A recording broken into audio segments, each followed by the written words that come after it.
Hello, my name is Pig, and today I'm going to be reading you the start of George's marvellous medicine. I'm going shopping in the village, George's mum said to George on Saturday morning, so be a good boy and don't get up to any mischief. This was a silly thing to say to a small boy at any time. It immediately made him wonder what sort of mischief he might get up to. And don't forget to give Grandma her medicine at 11 o'clock, the mother said. Then out she went, closing the back door behind her. Grandma, who was dozing in her chair by the window, opened one wicked eye.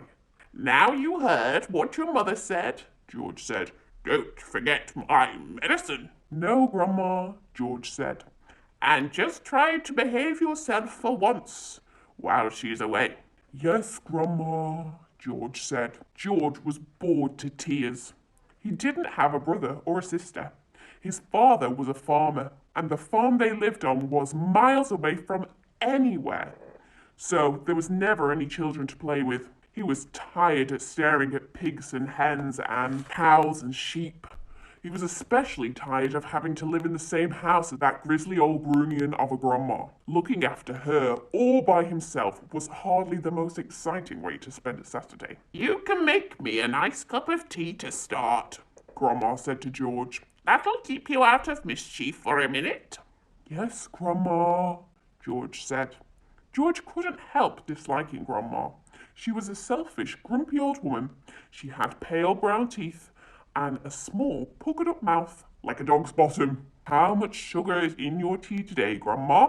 George asked her. 1 spoon, she said, and no milk. Most grandmothers are lovely, kind, helpful old ladies, but not this one.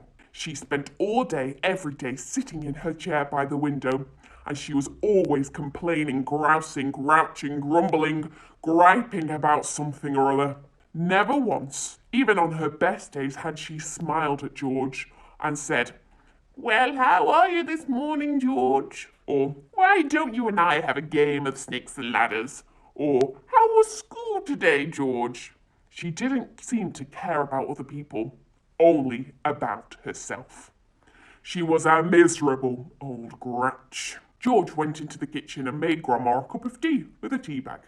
He put 1 spoon of sugar in it and no milk. He stirred the sugar well and carried the cup into the living room. Grandma sipped the tea. It's not sweet enough, she said. Put more sugar in it. Put more sugar in. Put more sugar in.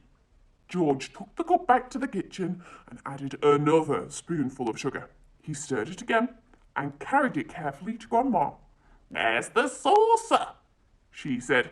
I won't have a cup without a saucer. George fetched her a saucer. And what about a teaspoon, if you please?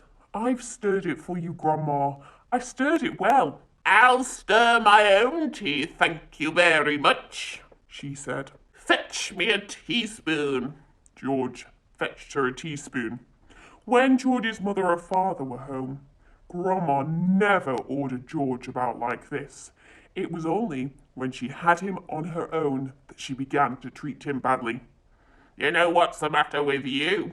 The old woman said, staring at George over the rim of her teacup with those big, wicked little eyes. You're growing too fast. Boys who grow too fast become stupid and lazy. But I can't help it if I'm growing fast, Grandma, George said. Of course you can, she snapped. Growing's a nasty, childish habit. But we have to grow, Grandma. If we didn't grow, we'd never be grown-ups. Rubbish, boy, rubbish, she said. Look at me. Am I growing? Certainly not. But you did once, Grandma. Only very little, the old woman answered.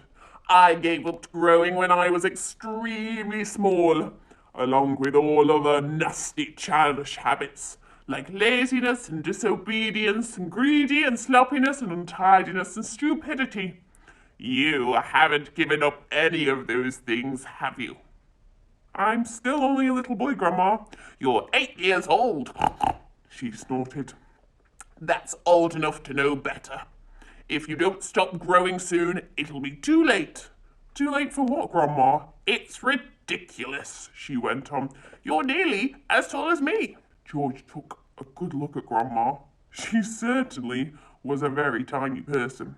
Her legs were so short that she had to have a footstool to put her feet on, and her head only came halfway up the back of the armchair. Daddy says that it's fine for a man to be tall, George said. Don't listen to your daddy, listen to me. But how will I stop myself growing? George said. Eat less chocolate, Grandma said.